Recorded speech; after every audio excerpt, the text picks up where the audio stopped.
तो यहाँ पे हम नॉर्मली बात करें तो जब भी हम क्लाउड के ऊपर काम कर रहे हैं तो जो सारे रिसोर्स है वो कौन प्रोवाइड कर रहा है? सर्विस प्रोवाइडर आपको रिसोर्स प्रोवाइड कर रहा है। सर्विस प्रोवाइडर कौन कौन है? आप गूगल क्लाउड को यूज कर सकते हैं amazon क्लाउड आ रहा है आपके पास, माइक्रोसॉफ्ट एज्योर आ रहा है, अलीबाबा है, या कई तरह के क्लाउड सर्विस प्रोवाइडर्स हैं। आप उनकी सर्विस को यूज कर सकते हैं, लेकिन हम यहाँ पे जो बात कर रहे हैं वो amazon क्लाउड की बात कर रहे हैं। क्यों? क्योंकि मार्केट का 35% जो क्लाउड सर्विस प्रोवाइडर है, सबसे बड़ा सर्विस प्रोवाइडर है, वो amazon है एक तरह से। क्लियर? तो आप लेके चलें, जब भी हम किसी भी कंपनी के अंदर काम करेंगे तो आपको amazon की सर्विसेज देखने को नॉर्मली मिल जाएंगे एक तरह से। दूसरा क्या है कि इसका जो डैशबोर्ड है काफी यूजर फ्रेंडली है, और 1 ईयर तक आपको फ्री ऑफ कॉस्ट आपको एक अकाउंट दे रहा है कि आप फॉर टेस्टिंग आप उसको यूज कर सकते हैं। क्लियर? कोई चार्जेस नहीं ले रहा है आपसे एक तरह से। तो इसके कई बेनिफिट्स हैं इस तरह से। मैक्सिमम जो प्रोजेक्ट है या मैक्सिमम जो यूजर्स हैं वो शिफ्ट कहाँ पे कर रहे हैं? amazon क्लाउड के ऊपर कर रहे हैं एक तरह से।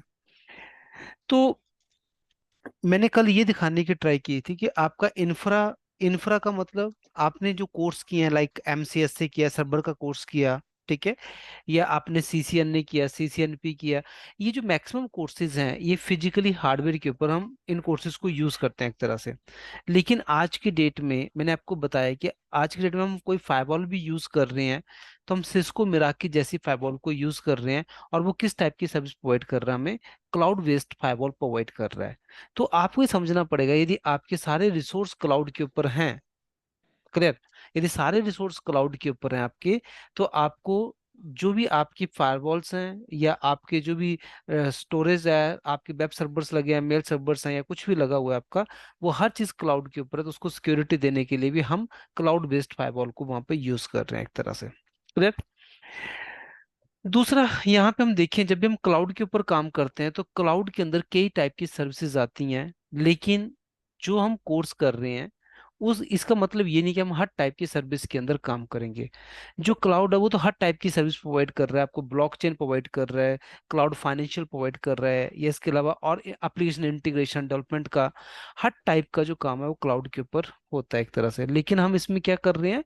सोल्यूशन आर्किटेक्ट एसोसिएट का पार्ट कर रहे हैं एक तरह से। तो मीन इसमें दो मॉड्यूल आपके आते हैं, एक आपका AWS प्रैक्टिशनर का पार्ट आता है, प्रैक्टिशनर जो होता है वो बेसिक पार्ट होता है, और जो दूसरा पार्ट आता है वो सोल्यूशन आर्किटेक्ट एसोसिएट का पार्ट आता है।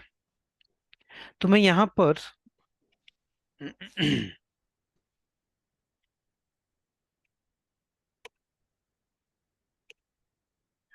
यदि मैं यहाँ पे AWS सर्टिफिकेशंस का आपको पाथ दिखाऊं कि AWS सर्टिफिकेशंस कैसे काम करती हैं,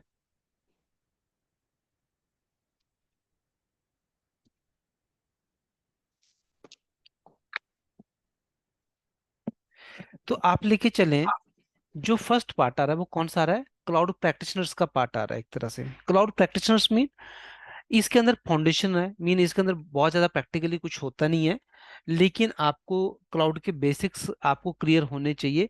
तो ये जो पार्ट है वो हम बीच में ही कवर कर रहे हैं, बट हमारा जो मेन पार्ट है वो सोल्यूशन आर्किटेक्ट का एक तरह से। एसोसिएट लेवल के ऊपर देखें, तीन टाइप के कोर्सेज आ रहे हैं, सोल्यूशन आर्किटेक्ट आ रहा है, डेवलपर मॉड्यूल आ रहा है, और सिसऑप्स आ रहा है। Clear? हम ट्राई ये भी करते हैं कि जो सिस्टम ऑपरेशंस का कुछ पार्ट हम कवर अप कर सकें एसोसिएट पार्ट के अंदर। क्लियर? तो आप लेके चलें, जो डेवलपमेंट में काम कर रहा है, यानी कि क्लाउड क्या है, क्लाउड के अंदर यदि कोई यूजर डेवलपमेंट में काम कर रहा है तो वो क्लाउड का कौन सा मॉड्यूल यूज करेगा? डेवलपर मॉड्यूल को यूज करेगा। और आप लोग जो काम कर रहे हैं नॉन कोडिंग वर्क कर रहे हैं तो आप सिस्टम ऑपरेशन मॉड्यूल को यूज करेंगे एक तरह से। क्लियर है चीज? तो आपके पास यहाँ पे सेकंड दिया है रिकमेंडेड एक्सपीरियंस, कहता है 6 month of foundational AWS cloud and industry knowledge. इसका मतलब ये होता है कि जब हम क्लाउड के ऊपर काम करते हैं, बेसिक्स ऑफ नेटवर्किंग फंडामेंटल्स आपके क्लियर होने चाहिए एक तरह से। क्लियर है? तो बेसिक्स पता होना चाहिए। सेकेंडली, जब आप एसोसिएट के ऊपर जाते हैं तो उसका प्रोफेशनल पार्ट आता है। प्रोफेशनल्स के अंदर क्या आ रहा है? सोल्यूशन आर्किटेक्ट ही आ रहा है, और साथ में डेवऑप्स का मॉड्यूल आ रहा है। यानी कि आप प्रोफेशनल्स में जा रहे हैं तो सोल्यूशन तो हर जगह पे आ ही रहा है एक तरह से। क्लियर है? लेकिन साथ में हम यहाँ पे कौन सा कोर्स कर रहे हैं? डेवऑप इंजीनियर्स कर रहे हैं। तो डेवऑप्स का जो मॉड्यूल होता है वो अलग से काम करता है एक तरह से। क्लियर है चीज? सेकेंडली, आपका आपने स्पेशलिटी किसी एक पर्टिकुलर फील्ड में करना है, advanced networking, big data, security. तो मैंने आपको बताया कि जो भी आपके रिसोर्स हैं उनके बीच में आपके नेटवर्क बने हुए हैं, और जो भी रिसोर्स हैं आप चाहते हैं कि सिक्योरली वो अपडेट करें, तो उसके लिए आपके फायरवॉल्स वहां पे काम कर रहे हैं जो उनको सिक्योरिटी प्रोवाइड कर रहे हैं। तो हम जो यहाँ पे कवर कर रहे हैं, क्लाउड प्रैक्टिशनर्स का पार्ट कवर कर रहे हैं और साथ में सोल्यूशन आर्किटेक्ट का पार्ट कवर कर रहे हैं। क्लियर है चीज? तो दो टाइप की सर्टिफिकेशंस आप कर सकते हैं इसके अंदर। सेकेंडली आपको यहाँ पे बता भी रहा है कि आपका जो एडब्ल्यूएस सोल्यूशन आर्किटेक्ट है, एसोसिएट लेवल के ऊपर 3 सर्टिफिकेशन है। जो आपका डेवलपर मॉड्यूल है वो सॉफ्टवेयर डेवलपर के लिए है, और जो सोल्यूशन आर्किटेक्ट है वो सभी के लिए, चाहे डेवलपर है चाहे वो एडमिनिस्ट्रेटर है। लेकिन जो एसोसिएट लेवल है, एसोसिएट लेवल किसको कहा जाता है? जो सिसऑप्स मॉड्यूल है आपका, जो यूजर एज अ एडमिन काम कर रहा है, आपको एडमिन समझ आना चाहिए। तो मैंने कई बार आपको बताया, आपने मॉडर्न डेस्कटॉप किया, लिनक्स किया, या आपने सर्वर्स के बारे में थोड़ा बहुत बताया मैंने आप लोगों को। तो मीन जो सर्वर्स के ऊपर यूजर काम करता है उनको सिस्टम एडमिन कहते हैं एक तरह से। ठीक है? जो सिस्टम एडमिनिस्ट्रेटर होता है, यदि उसको अपना प्रोफाइल क्लाउड के ऊपर लेके जाना है तो वो क्या करेगा? तो वो यहाँ पे सिसऑप्स एडमिनिस्ट्रेटर में जाएगा एक तरह से। समझ आएगी चीज? लेकिन आपने कहा कि हम बिगनर आ रहे हैं तो हमें कौन सा मॉड्यूल करना है? क्लियर? बिगनर के लिए इंपॉर्टेंट है। आपके लिए क्यों बार बार मॉडर्न डेस्कटॉप और लाइनेक्स के ऊपर मैंने जोर दिया? क्योंकि मुझे पता था कि आगे जाके आपका जो डोमेन बन रहा है वो सिस्टम ऑपरेशन बन रहा है। और सिस्टम ऑपरेशंस का मतलब ये है कि आप फिजिकली नेटवर्किंग को समझते हैं, फिजिकली सर्वर्स को समझते हैं कैसे काम करते हैं वो एक तरह से। और आप आगे जाके सिसऑप्स मीन आप सिस्टम ऑपरेशंस के ऊपर जाके काम कर सकते हैं एक तरह से। तो अब यहाँ पे बात आ रही है कि क्या मेरे लिए सिर्फ क्या मैं सिस्टम या तो मैं डेवलपर मॉड्यूल या सिस ऑप्स मॉड्यूल करता हूँ तो ही मैं क्या क्लाउड के ऊपर जॉब कर सकता हूँ, या मैं सोल्यूशन आर्किटेक्ट के ऊपर भी जॉब कर सकता हूँ? क्लियर है? तो ऐसा जरूरी नहीं है कि आप पहले पूरा सिस ऑप्स करें और उसके बाद जाके जॉब करें। जो मेजर जॉब आती हैं वो maximum solution architect associate level पे आती हैं ऑलवेज। क्लियर है चीज? तो मीन एज अ बिगनर्स आपके लिए जो सबसे बड़ा मॉड्यूल है it's a solution architect associate. लेकिन आपको पता होना चाहिए सिस ऑप्स के ऊपर कौन लोग काम कर रहे हैं, जो सिस्टम एडमिनिस्ट्रेटर हैं और जो सिस्टम ऑपरेशंस को समझते हैं कि आपके जो सर्वर चल रहे हैं वो कैसे काम कर रहे हैं, उनके पीछे कैसे वर्किंग हो रही है, फिजिकली सर्वर्स कैसे काम करते हैं एक तरह से। क्लियर है चीज? तो मैंने आप लोगों को सिंपल सिंपल चीजें दिखाने की ट्राई की कि आप रिमोट डेस्कटॉप ले रहे थे, डाटा शेयरिंग कर रहे थे, या इवन आप किसी सिस्टम की मॉनिटरिंग कर रहे थे, रिकवरीज कर रहे थे। तो ये सारे काम आपको सबसे छोटा प्रोफाइल बताएगा डेस्कटॉप एडमिन, सबसे छोटी प्रोफाइल टेक्नीशियन, फिर हमारा था डेस्कटॉप एडमिन, फिर हमारा नेटवर्क एडमिन, सिस्टम एडमिन, फिर क्लाउड एडमिन। इस ऐसे आगे कोर्सेज चलते हैं एक तरह से। क्लियर? तो इसलिए आपको जो फर्स्ट जॉब होता है, फर्स्ट जॉब जो होता है वो हमें डेस्कटॉप एडमिन के ऊपर मिलता है, और साथ में हमने क्लाउड बेसिक किए हो, क्लाउड सोल्यूशन आर्किटेक्ट लेवल का हमें आता है। तो हमें काफी ज्यादा प्रेफरेंस रहती है, क्योंकि कोई भी कंपनी आज की डेट में बिना क्लाउड के काम नहीं कर सकती है। क्लियर? एक नॉर्मल यूजर भी अपना पर्सनल डाटा जाके गूगल ड्राइव पे स्टोर कर रहा है, तो एक कंपनी भी अपना डाटा वो अपने कंप्यूटर पे ना स्टोर करके कहाँ पे स्टोर कर रही है? क्लाउड के ऊपर स्टोर कर रही है। उसके अथेंटिकेशन सर्वर्स, उसके मेलिंग सर्वर्स, उसके अदर सर्वर्स वो कहाँ पे लगे हुए हैं? क्लाउड के ऊपर लगे हैं। तो मुझे एक ऐसा टेक्नीशियन यूजर चाहिए, एक ऐसा डेस्कटॉप एडमिन चाहिए मुझे। क्लियर है? जो मेरे क्लाउड के बेसिक को भी समझता हो और दो सिस्टम की कम्युनिकेशंस को भी समझता हो फिजिकली। क्लियर है? तो ही जाके वो इंटरेक्ट करवा पाएगा आपके क्लाउड के साथ आपके नेटवर्क को। क्लियर है चीज? बाकी इसमें भी जाने की नीड नहीं है क्योंकि ये आगे के पार्ट है। तो और दूसरा, आप कोई भी एग्जाम करते हैं, जैसे आप सोल्यूशन आर्किटेक्ट एसोसिएट का एग्जाम करते हैं, तो इसका जो आपका कॉस्ट रहता है 150 USD है। और आपका 130 मिनट्स का ये अपना टाइम रहता है जब भी आप एग्जाम करते हैं, और अराउंड 65 to 70 इसके बीच में क्वेश्चन आंसर रहते हैं एक तरह से। करेक्ट? तो आप लेके चलें प्रोफेशनल लेवल का कोई भी एग्जाम करते हैं तो उसमें टाइम का ड्यूरेशन कम हो जाता है, और आपका जो कॉस्ट है वो इंक्रीज हो जाता है। क्लियर है? तो ये ध्यान में रखना है, जैसे जैसे आपका लेवल बढ़ता है तो आपकी सर्टिफिकेशन का कॉस्ट भी बढ़ता है, और आपके जो एग्जाम का ड्यूरेशन है वो भी कम हो जाता है एक तरह से। क्लियर है चीज? दूसरा कंसेप्ट ये आ रहा है कि यार मैं क्लाउड के ऊपर काम करूंगा तो क्या आपको नोट्स मिलेंगे? क्लियर है? तो यहाँ पे ध्यान में रखना है कि AWS आपको हर टाइप के रिसोर्स प्रोवाइड करता है। क्लियर है?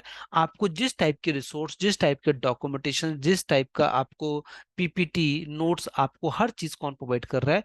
क्लाउड प्रोवाइड कर रहा है एक तरह से। क्लियर है? मैं जैसे मान लो मैंने EC2 के बारे में हमने जस्ट बात की थी, तो इसने मुझे बताया कि Amazon EC2 क्या होता है, उसके अंदर कंप्यूट पावर क्या होती है, मेमोरी पावर क्या होती है। इतने अच्छे नोट्स मैं भी नहीं बना सकता हूँ। क्लियर है चीज? तो हर टाइप के रिसोर्स आपको बना के दे रहा है, और यहीं से आपके इवन आप एग्जाम करते हैं तो आपका जो एग्जाम है इन्हीं में से आना है। दूसरी चीज ये भी होती है कि आप जो आज ये आप AWS क्लाउड का ये जो डैशबोर्ड देख रहे हैं, ये जरूरी नहीं है, ये फिक्स नहीं है, ये एक तरह से क्लाउड के अंदर डे टू डे चेंजेस होती हैं। क्लियर है? तो क्लाउड के डैशबोर्ड के अंदर कोई रिसोर्स ऐड हो रहा है, कोई वहां से रिमूव हो रहा है, तो ये नहीं है कि हमने जो 6 महीने पहले पढ़ा था वो आज भी रेलिवेंट है। मैक्स तो 90% तो रेलिवेंट ही होता है, लेकिन जरूरी नहीं है, तो चेंजेस रहती हैं इसके अंदर। तो कहने का मतलब ये है कि आपने amazon के डॉक्यूमेंटेशंस के अंदर जो भी amazon को चेंज करता है तो वो अपने डॉक्यूमेंट में जाके चेंज करता है।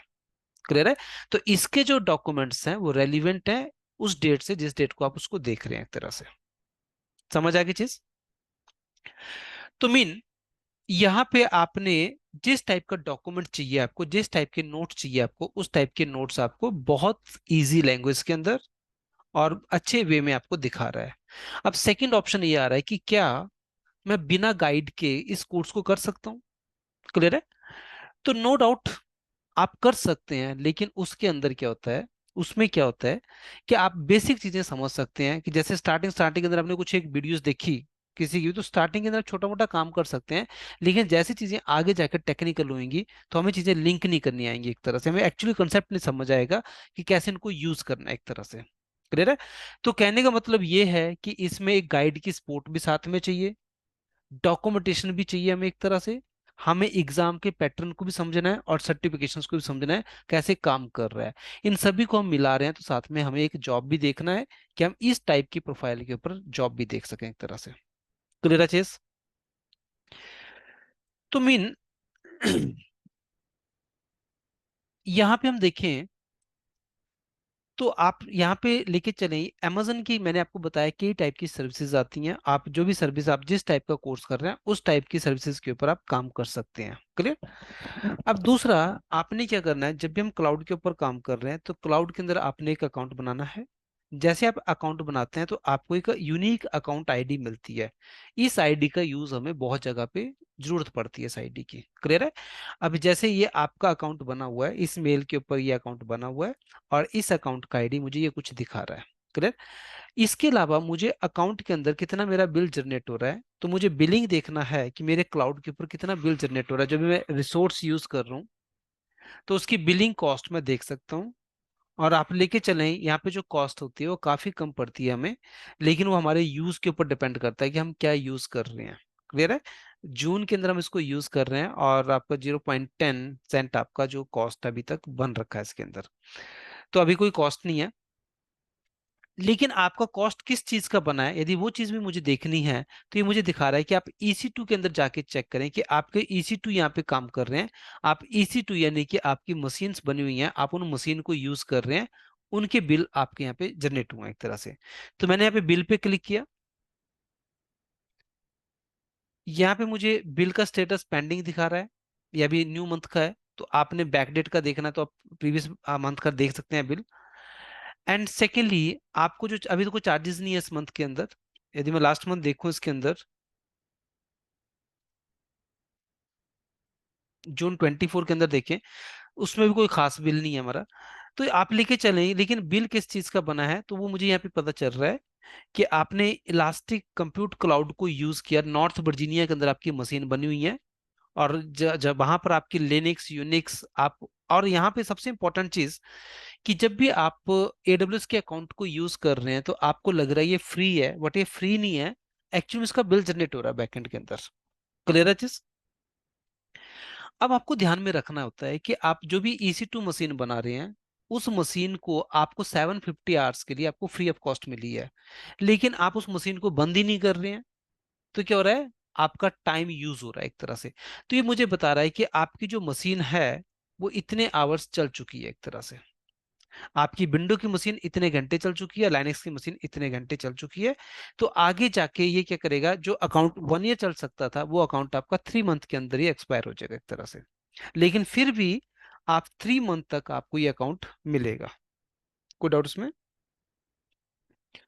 तो यहाँ पे आप अभी मुझे यहाँ पे पता चल गया कि मेरी जो मशीन बनी है वो कहाँ पे, नॉर्थ वर्जीनिया के अंदर। और जो बिलिंग होती है वो ऑलवेज ग्लोबल होती है। समझ आ गई चीज? ग्लोबल इन द सेंस कि आप जो वो मशीन बना रहे हैं, मान लो आपने कोई नई मशीन क्रिएट की, क्लियर, कोई नया EC2 बनाया आपने। जब भी आप EC2 बना रहे हैं तो अमेजन के किसी न किसी डाटा सेंटर में से आप हार्डवेयर को यूज कर रहे हैं। क्लियर है?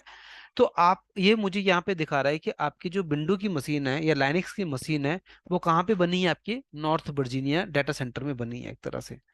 तो आपको पता होना चाहिए, यहाँ पे हम लेके चलें,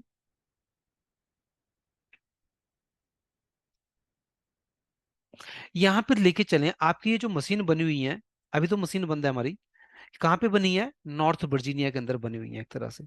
आप इस पे क्लिक करते हैं तो ये अमेजन के डाटा सेंटर्स हैं सारे के सारे। कहाँ कहाँ लगे हैं, नॉर्थ वर्जीनिया, आयु के अंदर, कैलिफोर्निया, या डिफरेंट डिफरेंट लोकेशंस के अंदर आपके डाटा सेंटर्स यहाँ पे काम कर रहे हैं एक तरह से।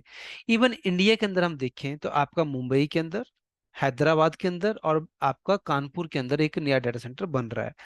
लेकिन यहाँ पे ये कुछ डाटा सेंटर हैं जिनके अंदर आपको राइट्स नहीं है कि अभी हमें यहाँ पे इनको पब्लिक डोमेन पे नहीं रखा हुआ है। तो यहाँ पे लेके चलें आपकी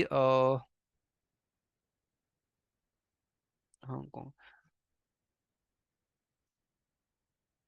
तो यहाँ पे आप लेके चलें कि आपका हैदराबाद भी है बट यहाँ पे अभी शो नहीं कर रहा है।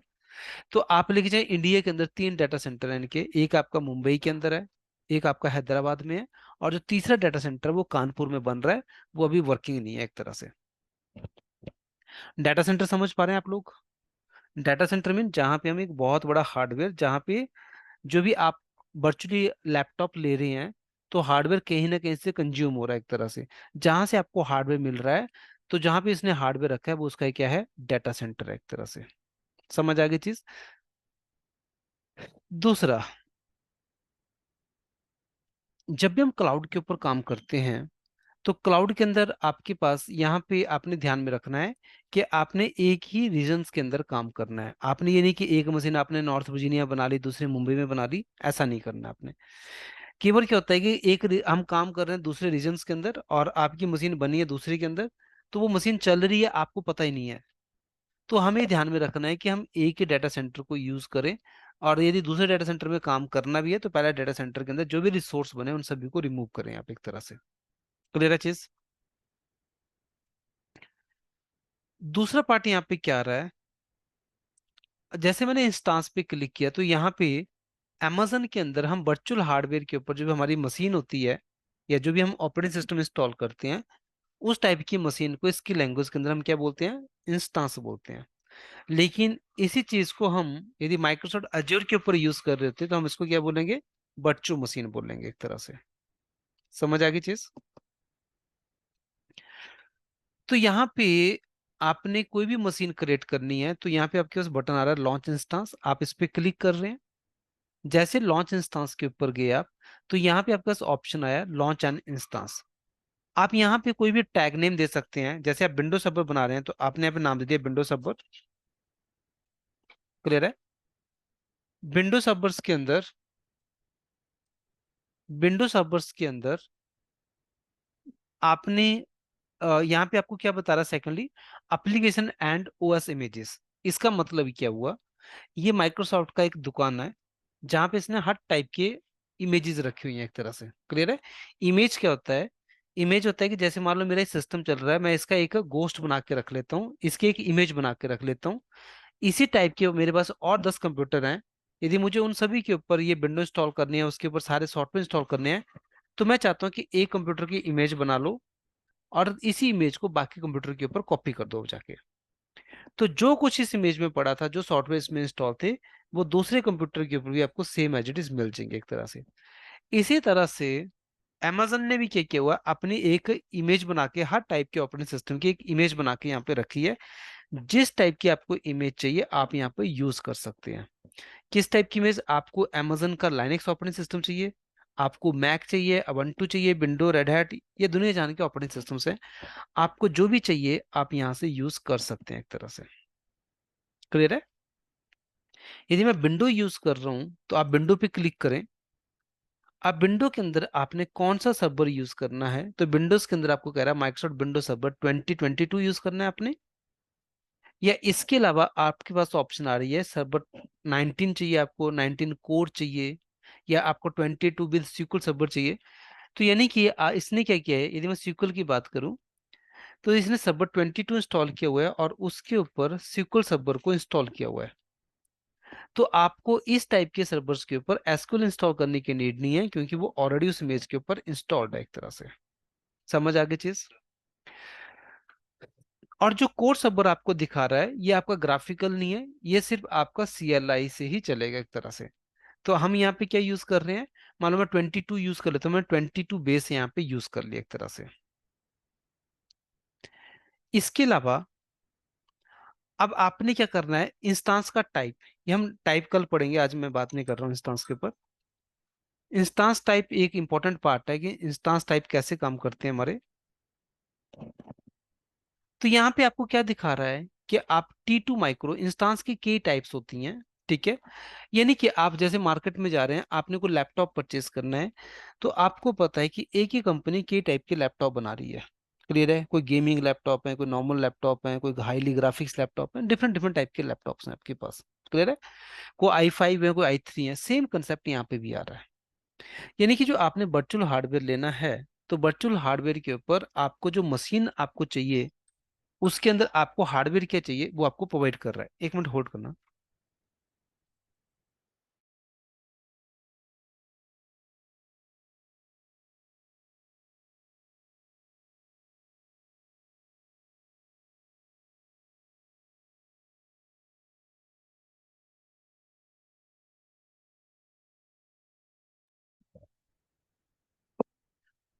ठीक है, तो ये मुझे क्या कह रहा है कि आपने T2 माइक्रो, यानी कि आप ये हार्डवेयर परचेस करते हैं तो इसके अंदर 1 कोर प्रोसेसर, यानी कि 1 वर्चुअल कोर प्रोसेसर आपको मिल रहा है, जिसके अंदर 1 GB रैम है। और ये जो आपको हार्डवेयर हार्डवेयर मिल रहा है, ये ऑन डिमांड हार्डवेयर मिल रहा है। ये हम कल डिस्कस करेंगे क्या कुछ है, आज मैं इस पे नहीं जा रहा हूँ। तो ये एक लंबा टॉपिक है ये। तो मुझे समझना पड़ेगा कि यहाँ पे आप देखे लेके चलें। यदि मैं इस पे क्लिक करता हूँ तो T2 माइक्रो भी है, नैनो भी है। इसके अलावा दुनिया जान के ऑपरेटिंग सिस्टम आपको जो चाहिए आप वो यूज कर सकते हैं। जैसे इसमें 16 कोर प्रोसेसर है, यानी कितना बड़ा हार्डवेयर यूज कर रहा है, 64 GB रैम है, और इसको आप कह रहे हैं ऑन डिमांड यूज करते हैं, तो इतना कॉस्ट आपको पड़ेगा पर आवर्स के बेसिस पे। लेकिन मैं मुझे जो फ्री ऑफ कॉस्ट मिल रहा है, it's a free tier eligible है। यानी कि जो आपका अकाउंट है उसके अंदर आप T2 माइक्रो यूज कर सकते हैं, जिसके अंदर आपको 1 VCP और 1 GB रैम के साथ आपको मिल रहा है एक तरह से। क्लियर है? इसके साथ जब भी आपने इस विंडोज के अंदर लॉगिन करना है, तो लॉगिन करने के लिए आपको क्या करना पड़ेगा, एक पासवर्ड चाहिए एक तरह से। क्लियर है? तो हमें क्या करना पड़ेगा, कौन सा पासवर्ड चाहिए, हमें एक, दो तरह के प्रीसेट पासवर्ड कहते हैं इसको। यानी कि हमें एक की डाउनलोड करनी है, जो की डाउनलोड होगी वो आपके एंड पे होगी एक तरह से, उसको बोलेंगे प्राइवेट की। और एक जो लॉक होएगा वो कहाँ पे होएगा, Amazon की साइड पे होएगा। जब आप उस की को उस लॉक के साथ कनेक्ट करेंगे तो आपका अकाउंट ओपन हो जाएगा और आप उस मशीन के अंदर जाके काम कर सकते हैं एक तरह से। तो यहाँ पे आपके पास कोई एग्जिस्टिंग की है, आप उसको भी यूज कर सकते हैं। यदि एग्जिस्टिंग की नहीं है तो आप यहाँ पे जाके न्यू की ले सकते हैं एक तरह से। अब यहाँ पे की का दो टाइप्स आ रही हैं, एक आपका पैम की आ रहा है और एक PPK की आ रही है। आपका जो सिस्टम है विंडो है, तो मुझे मान लो विंडो की चाहिए, मैं नाम दे दिया इसको। तो मैं यहाँ पे जो की यूज करूंगा कौन सा यूज करूंगा, पैम की यूज करूंगा। यदि आप किसी भी चीज को पुट्टी के थ्रू एक्सेस कर रहे हैं तो आप PPK की, जैसे मैं विंडो से बैठ के लाइनक्स की मशीन को कॉल कर रहा हूँ तो मैं क्या यूज कर रहा हूँ, पुट्टी सॉफ्टवेयर को यूज कर रहा हूँ। और यहाँ से बैठ के मैं लाइनक्स के सर्वर का IP डाल रहा हूँ और उसके अंदर काम कर रहा हूँ मैं। क्लियर है चीज? तो वहां पे जो की चाहिए वो क्या चाहिए, PPK चाहिए, क्योंकि आप पुट्टी को यूज कर रहे हैं। लेकिन मैं पुट्टी को यूज नहीं कर रहा हूं, तो आपने क्या यूज करना है, पैम की को यूज करना है। जैसे मैंने इसको क्लिक किया तो ये की आपके डाउनलोड होके आपके कंप्यूटर पे आ गई एक तरह से। नेटवर्क क्या है, अभी नेटवर्क अभी छोड़ देते हैं अभी फिलहाल के लिए। तो आपने यहाँ पे आपके पास अभी हम डिफॉल्ट नेटवर्क यानी कि आपका जो क्लाउड है वो कौन सा क्लाउड यूज करना चाहते हैं, तो जो इसका डिफॉल्ट क्लाउड है मैं उसी को यूज कर रहा हूँ। अभी मैंने अपना कोई भी क्लाउड यहाँ पे नहीं बनाया हुआ है। क्लियर है? तो आगे जाके हम क्लाउड देखेंगे कैसे काम करते हैं। ये कहता है कि आपने जो सिक्योरिटी ग्रुप है आपने नया क्रिएट करना है, या मेरे पास कोई पहले से सिक्योरिटी ग्रुप बना है मैं चाहता हूँ मैं उसी को यूज कर लूँ, तो मैं एग्जिस्टिंग सिक्योरिटी ग्रुप को भी यूज कर सकता हूँ। इसमें किस टाइप का सिक्योरिटी लगा है वो आगे देखेंगे। अब ये क्या कर रहा है, आपको 30 GB यानी आप विंडो मशीन आप यूज कर रहे हैं, तो विंडो मशीन आपका ग्राफिकल मशीन है, तो 30 GB की हार्ड डिस्क आपको GP2 कैटेगरी की आपको डिस्क प्रोवाइड की जा रही है। SSD डिस्क है ये।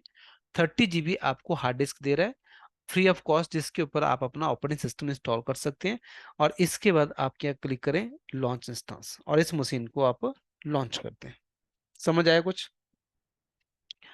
तो कंसेप्ट क्या था?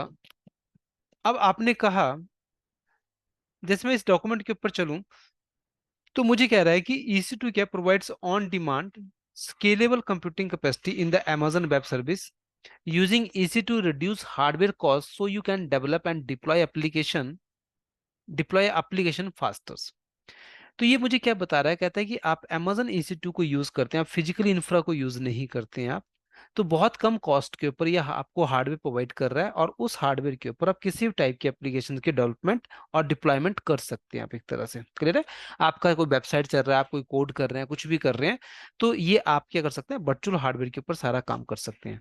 सेकंडली कहता है you can use EC2 to launch as many as or as few virtual servers as you need, configure security and networking. अभी मैंने आपको ये कुछ नहीं दिखाया। तो मीन जब भी मैं मशीन बना रहा हूँ तो मेरे लिए इंपॉर्टेंट पार्ट है कि आप सिक्योरिटी और नेटवर्किंग को समझें बीच में। And manage storage, you can add capacity to handle compute heavy task such as monthly और ईयरली प्रोसेसेस और आपका स्पाइक्स इन वेबसाइट ट्रैफिक्स। इसका मतलब क्या होता है कि कई बार क्या होता है कि आपका ट्रैफिक के ऊपर इमीडिएट बहुत ज्यादा हैवी ट्रैफिक आ जाता है, लेकिन आपने नॉर्मल सीरीज का कोई लैपटॉप या आपने हार्डवेयर यूज किया हुआ है, तो उस टाइम के ऊपर आपका एप्लीकेशन हैंग हो सकता है, सर्वर क्रैश कर सकता है आपका। तो ये कहता है कि उस टाइम के अंदर भी आप कोई ना कोई टेक्नोलॉजी को यूज करें कि आपका स्पाइक और आपका आता है वेबसाइट ट्रैफिक के ऊपर, तो उस टाइम के ऊपर भी आपका सर्वर इजीली काम करता रहे एक तरह से। क्लियर है? और तो इसके अंदर हम क्या कर सकते हैं, यदि हम वर्चुअल क्लाउड को यूज करते हैं तो उसके अंदर हम अपने नेटवर्क को स्केल इन और स्केल आउट कर सकते हैं। यानी कि यदि मेरा सर्वर कम यूज हो रहा है तो मैं हार्डवेयर ऑटोमेटिकली कम हो जाए।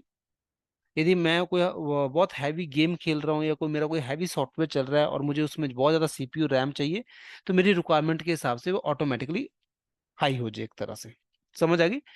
तो ये हमें इसके बेनिफिट्स मिल रहे हैं। तो आपको समझ आ गया कि EC2 क्या है। EC2 हमारा एक कंप्यूट क्लाउड सर्विस है, और हम इसको as a on demand use कर सकते हैं। और इसका एक्चुअली यूज ये आ रहा है कि आपको एक वर्चुअल हार्डवेयर मिल रहा है, उस हार्डवेयर के ऊपर आप किसी भी टाइप की एप्लीकेशन के डिप्लॉयमेंट कर सकते हैं एक तरह से। क्लियर है? और सबसे अच्छी बात ये है कि आपका जो हार्डवेयर है वो इलास्टिक बेस्ड है। तो इसने पहली बात कही इलास्टिक क्लाउड कंप्यूट, यानी कि आपका जो कंप्यूटिंग पावर है आप अपनी रिक्वायरमेंट के हिसाब से उसको कम ज्यादा कर सकते हैं एक तरह से। क्लियर है? जैसे आपने लैपटॉप ले लिया, उसमें 16 GB रैम है, तो उसकी मान लो मैक्सिमम कैपेसिटी 32 GB है, तो उसके ऊपर नहीं जा सकते आप एक तरह से।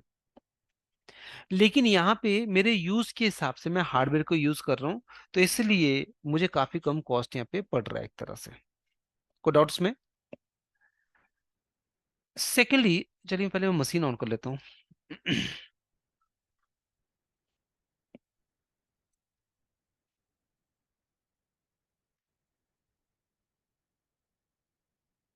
तो हमने यहाँ पे विंडो मशीन बनाई है। इस विंडो मशीन को मैं यहाँ पे ओपन कर लेता हूँ। आपने ऐसे कनेक्ट किया। आप क्या करेंगे, इस मशीन का रिमोट डेस्कटॉप लेंगे। तो आप लोगों को पता है रिमोट डेस्कटॉप होता है क्या एक तरह से, यानी कि सर्वर कहाँ पे लगा है, नॉर्थ वर्जीनिया में लगा है, US के अंदर सर्वर लगा हुआ है। और आप इसका रिमोट कहाँ से ले रहे हैं, चंडीगढ़ से ले रहे हैं। तो हार्डवेयर कहाँ से लिया, US से लिया। और कहाँ से कॉल कर रहे हैं, चंडीगढ़ से कॉल कर रहे हैं। तो कैसे कॉल कर रहे हैं, रिमोट डेस्कटॉप के थ्रू कॉल कर रहे हैं।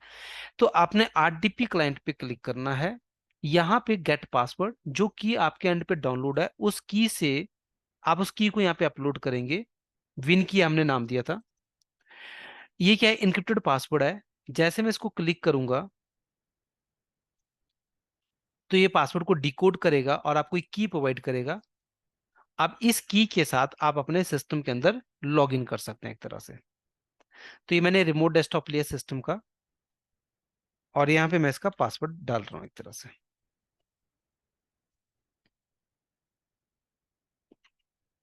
क्लियर है चीज? तो यहाँ पे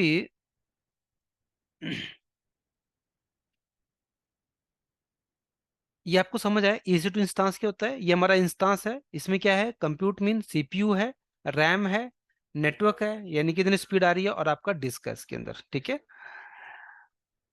ये हम कल देखेंगे क्या कुछ है, इसको भी छोड़ देते हैं। सेकंड, मैंने अभी आपको बताया कि इंस्टांस हमारा वर्चुअल सर्वर्स होता है। EMI मैंने आपको बताया कि आपके जो भी सॉफ्टवेयर हैं या पैकेजेस हैं, उनको इसकी लैंग्वेज में हम EMI कहते हैं। CPU का टाइप T2 माइक्रो आप यूज कर रहे हैं, या किस कैटेगरी का हार्डवेयर आप यूज कर रहे हैं, वो इंस्टांस का टाइप के ऊपर डिपेंड करता है। आप किस टाइप का डिस्क यूज कर रहे हैं, और जो डिस्क है वो आपके लैपटॉप से अटैच है, उस टाइप के डिस्क को हम क्या कहते हैं, EBS डिस्क कहते हैं, यानी कि ब्लॉक स्टोरेज कहते हैं एक तरह से। तो ये हम बाकी चीजें आगे देखेंगे। की पेयर मैंने आपको दिखा दिया। की पेयर का मतलब ये है कि आपके पास दो टाइप की होती है, एक पब्लिक की होती है, एक प्राइवेट की होती है। यदि दोनों की को हम मैच करते हैं तो हमारा डाटा डिकोड होता है, और हम उस डाटा को रीड कर पाते हैं एक तरह से। सिक्योरिटी ग्रुप्स का मतलब ये होता है कि जब भी आप उस मशीन को कॉल करेंगे, तो आपने जो जो सिक्योरिटी ग्रुप के अंदर चीजें अलाउ की होंगी, केवल आप उन्हीं चीजों को सर्वर से एक्सेस कर सकते हैं। तो ये बेसिक बातें हैं। मैं यहाँ पे मशीन को लेके चले हम। तो ये आपकी मशीन चल रही है। इस मशीन, अब ये आप लेके चलें कि अब इस मशीन के ऊपर जा रहे हैं, तो ये आपको दिखा भी रहा है कि आपका ये EC2 मशीन है। इसका एक प्राइवेट एड्रेस है और एक इसका पब्लिक एड्रेस है। तो मैं इस मशीन को किस एड्रेस से कॉल कर रहा हूँ? पब्लिक एड्रेस से कॉल कर रहा हूँ एक तरह से। समझ आ गई चीज? इसके अलावा मुझे बता रहा है कि इंस्टांस का जो टाइप है वो T2 माइक्रो है। और US के अंदर भी आपका जो आपने नॉर्थ वर्जीनिया के अंदर जो डाटा सेंटर यूज किया, उस डाटा सेंटर के अंदर मल्टी अवेलेबिलिटी जोन है। तो उसमें से आपने 1V जोन को यूज कर रहे हैं आप एक तरह से। समझ आ गई चीज? यानी कि इसका मतलब क्या हुआ, कि जैसे चंडीगढ़ आपका एक रीजन हुआ, ठीक है। चंडीगढ़ रीजन के अंदर हमारे पास मान लो एक सेक्टर 20 में, एक सेक्टर 34 में, हमारे तीन जगह पे हमारा हार्डवेयर लगा हुआ है। तो हम क्या कहेंगे कि चंडीगढ़ हमारा रीजन्स है, और यहाँ पे हमारे तीन अवेलेबिलिटी जोन्स है जहाँ पे हमारा हार्डवेयर का रखा हुआ है एक तरह से, ठीक है। तो ये भी मुझे कह रहा है कि ये जो मशीन है US के अंदर 1V डाटा सेंटर से आपने ये हार्डवेयर परचेस किया हुआ एक तरह से। क्लियर है चीज?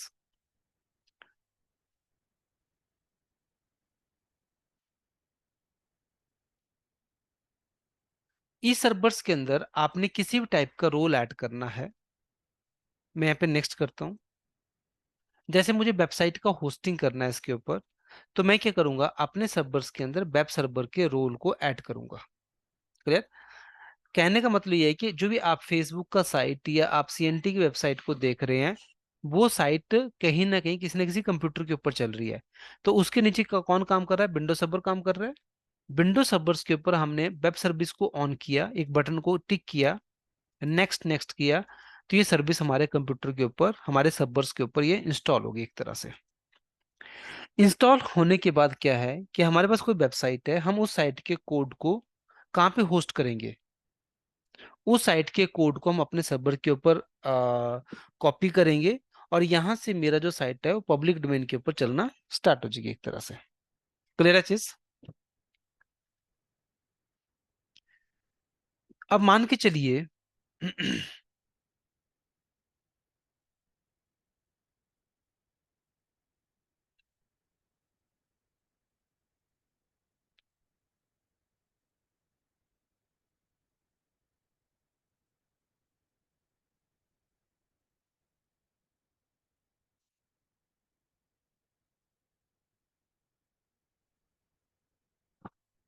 जैसे ये एक वेबसाइट पड़ी है, इसका इसके ऊपर मैं क्लिक करता हूँ तो ये वेबसाइट चल रही है एक तरह से।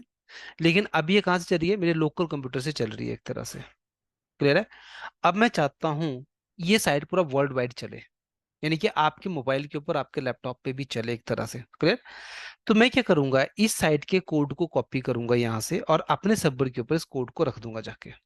तो मैंने क्या किया, ये कोड कॉपी किया यहाँ से, कॉपी, और अपने सर्वर्स के अंदर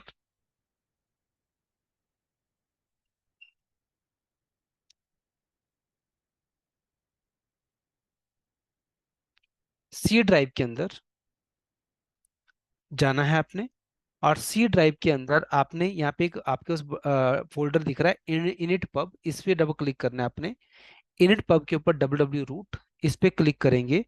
ये इसका डिफॉल्ट पेज चल रहा है, इसको मैं हटा देता हूँ यहाँ से, और इसकी जगह पे मैंने क्या किया, अपने साइट के कोड को जाके पेस्ट कर दिया।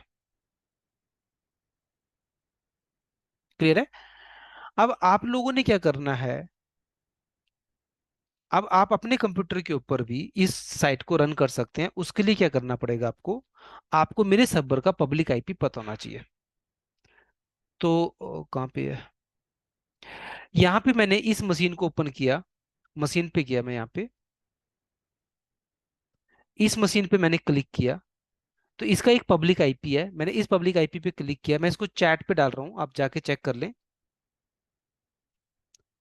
इस आईपी को आप ओपन करें तो आपको पता चल जाएगा कि यहाँ पे आपका साइट चलना स्टार्ट हो जाएगा एक तरह से। तो अभी तो ये साइट मेरे लोकल कंप्यूटर पे चल रही है, बट अब ये साइट आपके एंड पे भी चलना